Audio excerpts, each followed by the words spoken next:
찬송가 342장으로 찬송하겠습니다. 342장 찬송입니다.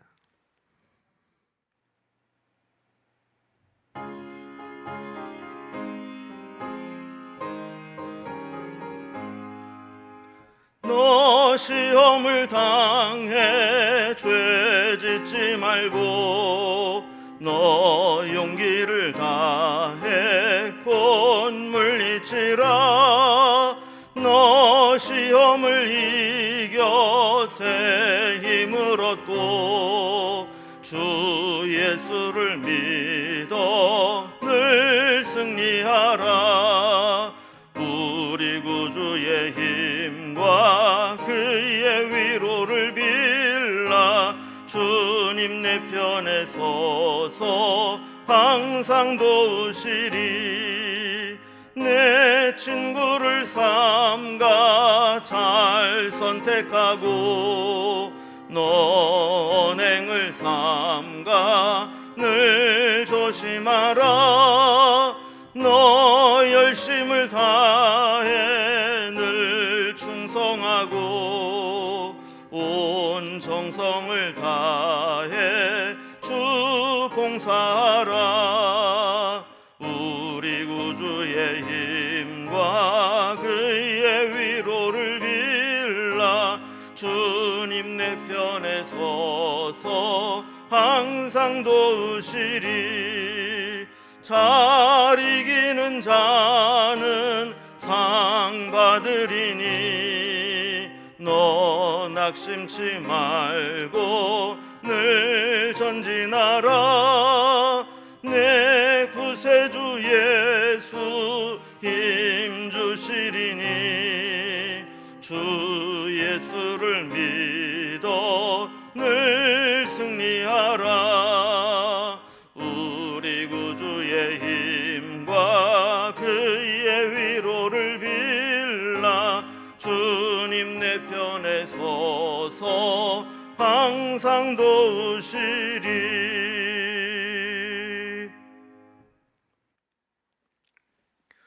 오늘 함께 나눌 하나님 말씀은 여호수아서 15장 20절에서 63절까지 말씀입니다.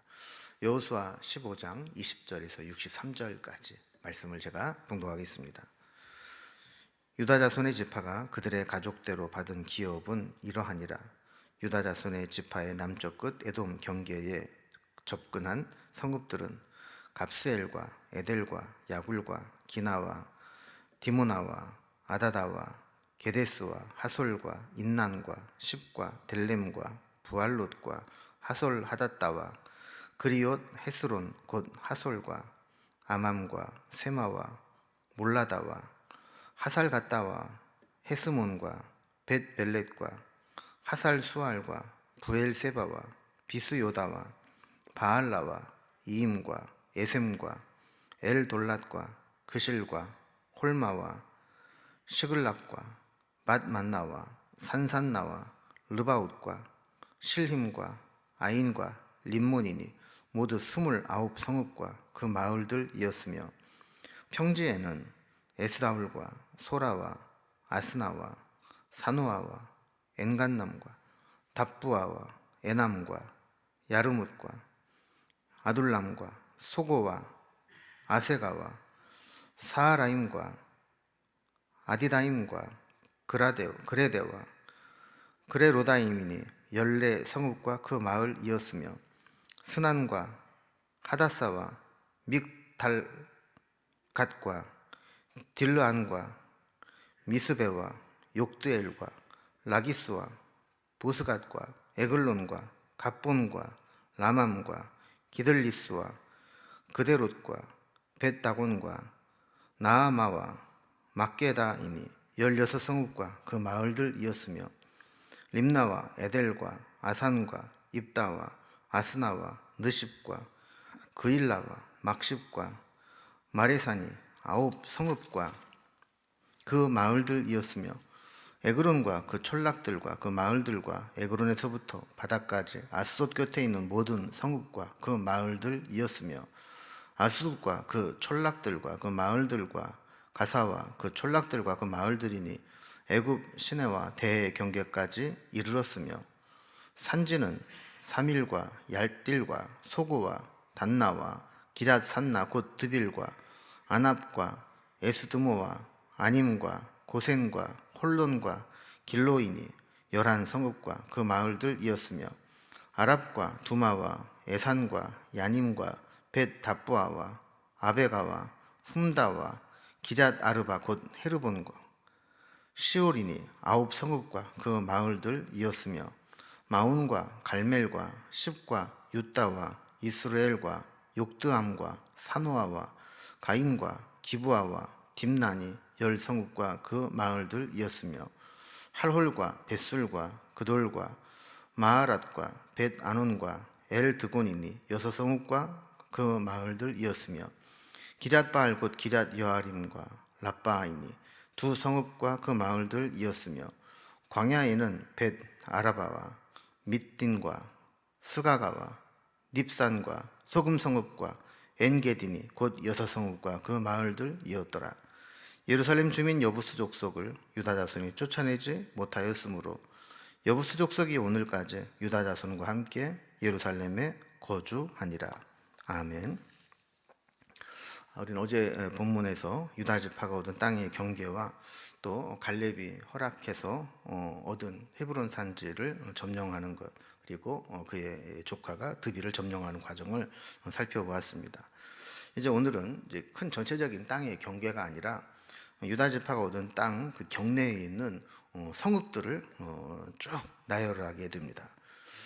몇 가지 구분이 있는데 유다 지파가 얻은 그 땅, 그러니까 서쪽으로는 지중해, 그리고 동쪽으로는 사해 바다에 이르기까지 그 땅이 여러 가지 지형들을 가지고 있습니다.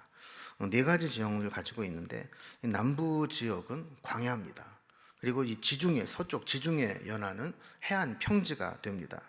그리고 중간에 있는 곳은 쉐필라라고 하는 지역이 됩니다.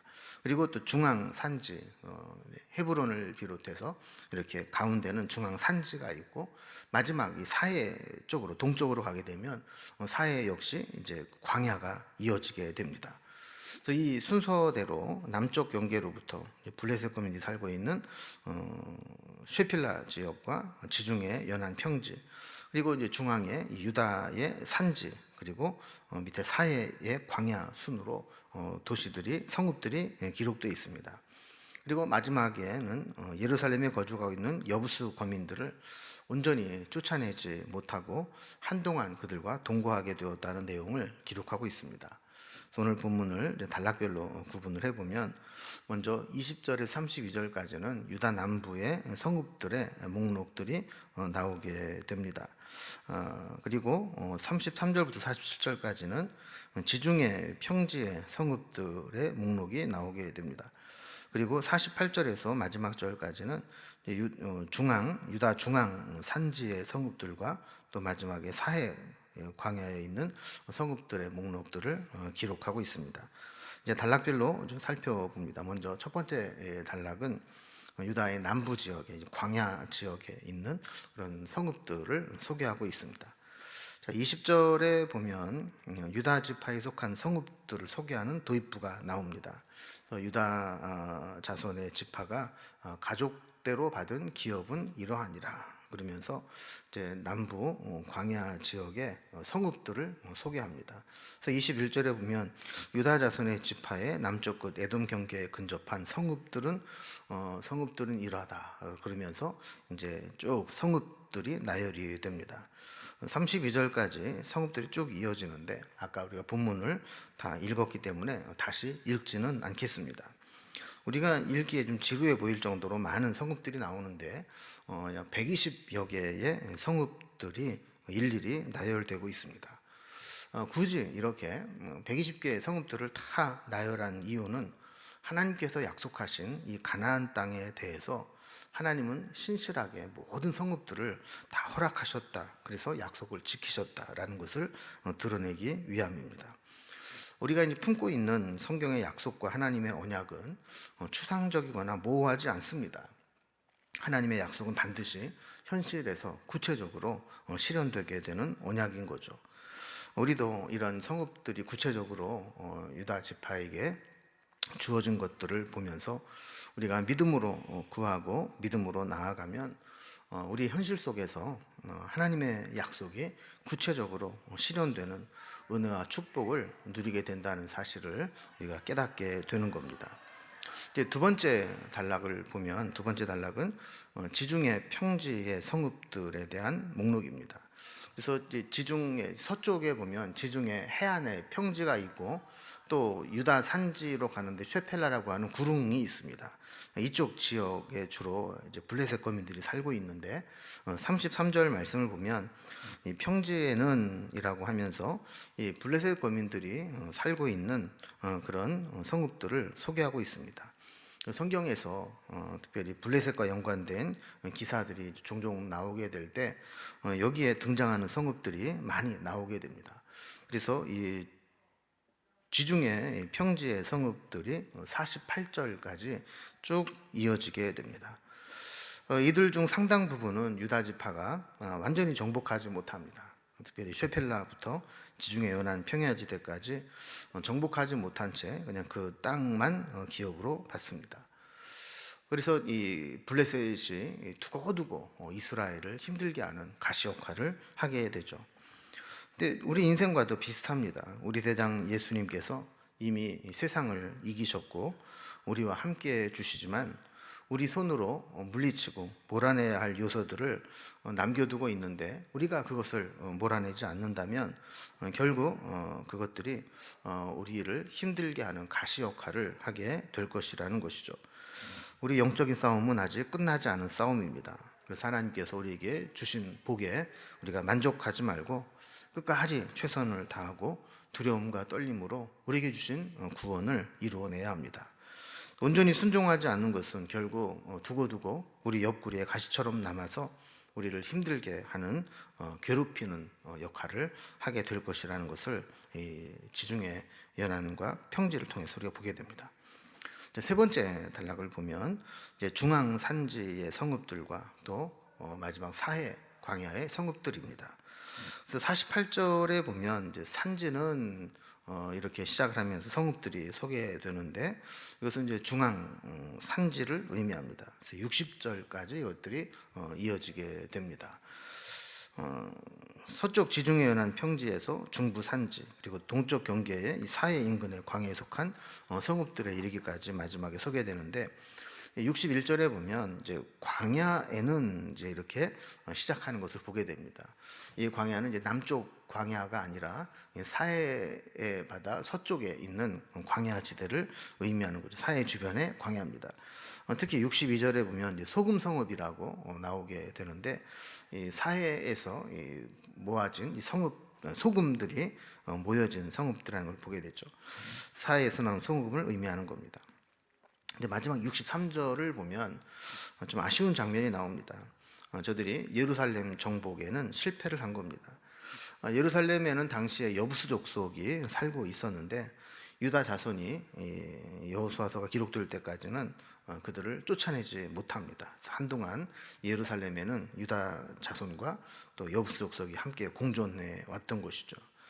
그래서 결국에는 그들이 처음에는 물리치려 했다가 결국에 끝내 쫓아내지 못한 채 중간에 그들과 타협을 하면서 공존하는 세월을 갖게 된 겁니다. 근데 이러한 이제 공존은 사실 매우 불편하고 위태로운 동거죠. 지금까지 열거된 성읍들을 보면 총 120여 개의 성읍이 나옵니다. 예루살렘 정복 실패를 120 성읍 중에 하나로 이렇게 대수롭게 보아서는 안 됩니다. 우리의 영적인 싸움은 결국 별것 아니라고 생각한 하나 때문에 무너질 수도 있기 때문입니다. 우리에게도 정복되지 않아서 무너뜨리지 못한 예루살렘과 같은 곳이 있다면 그것과 타협하고 또 불편하고 위태로운 동거를 하는 것이 아니라 믿음으로 끝까지 그들을 몰아내고 끝까지 영적인 긴장을 풀지 않는 믿음이 필요한 겁니다. 신앙에는 정체가 없습니다. 전진하지 않으면 퇴보하게 되고 앞으로 가지 않으면 쓰러지게 되어 있습니다. 현실에 안주하는 것이 편안하고 안전해 보이지만 영적인 여정에 있어서는 가장 위험한 장애물이 될 수 있습니다. 그래서 우리는 주님이 오시는 날까지 끝까지 믿음의 행진을 이어나가야 되고, 끝까지 기도하는 삶을 포기해서는 안 되고, 끝까지 말씀을 읽고 붙드는 말씀 중심의 삶을 중단해서는 안 되는 겁니다. 오늘 이렇게 하나님의 약속은 구체적으로 이렇게 120여 개의 성읍을 주심으로 성취된 것과 마찬가지로 하나님께서 우리에게 주시는 은혜도 취소되지 않고 구체적으로 우리에게 이어지는 것들을 바라보면서 끝까지 믿음의 여정을 이어나갈 수 있기를 주님의 이름으로 기원합니다. 기도하겠습니다. 하나님 아버지, 유다 지파가 얻은 성읍들을 일일이 살펴보았습니다. 하나님께서 이렇게 120여 개의 성읍을 구체적으로 언급한 것은, 하나님이 약속하신 것은 이렇게 구체적으로 실현된다는 것을 보여주기 위함임을 깨달았습니다. 우리도 하나님이 주신 기업을 구체적으로 다 세워보고 확인하며 하나님의 은혜를 체험할 수 있도록 인도하여 주시고, 그 중에 예루살렘을 온전히 차지하지 못한 것들을 보면서 우리에게도 영적인 여정에 중단 없이, 타협 없이 끝까지 최선을 다하는 삶을 사는 교훈을 얻을 수 있도록 인도해 주시옵소서. 오늘도 하루를 살아가면서 믿음으로 주님을 바라보기를 소망하며 예수님의 이름으로 기도드리옵나이다. 아멘. 이제 각자의 기도 제목들로 자유롭게 기도하시겠습니다.